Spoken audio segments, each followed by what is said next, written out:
Good morning সবাইকে। সবার দিন খুব ভালো কাটুক আর সবাই খুব ভালো থাকুক। হ্যাঁ, আজকে চেনা সুরে ফিরে এলাম। এক্স্যাক্টলি, কারণ কয়েকদিন ছিল যে আমি রেগুলারিটি মেনটেন করতে পারিনি। চেষ্টা করব আজকে থেকে মেনটেন করার। যাই হোক, বহুদিন বাদে আমি গাছের ভিডিও নিয়ে চলে এলাম। অনেক দিনই গাছের ভিডিও দেওয়া হয়নি, কিন্তু আজকে ডিরেক্ট আমার বারান্দার টপ থেকে না, ডিরেক্ট নিচের থেকে, মানে আমার বাগান থেকেই স্টার্ট করলাম। হ্যাঁ, আজকে একটা গোটা বৃষ্টি স্নাত দিনই ছিল। সেই বৃষ্টি স্নাত দিনের পর ঝলমলে একটা রোদ উঠেছিল, যেটা ভীষণ ভাল লাগছিল। আর বাগানে আজকে বৃষ্টি যেহেতু হয়েছে, সেহেতু কেউ ফুল তোলেনি এখনো অবধি, এত বেলা হয়ে যাওয়ার পরেও। তাই আমি দেখাতে পেরেছি যে এইটুকুনি একটা জবা গাছে ঠিক কতগুলোই ফুল ফোটে।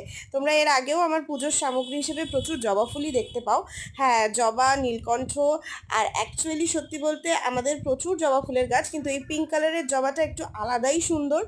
আর এটা হলো সেই পঞ্চমুখী জবাটা, যেটা আমি দেখাই আমার ভিডিওতে। আর কাদা থাকার জন্য এই জবাটাকে আমি ক্লোজ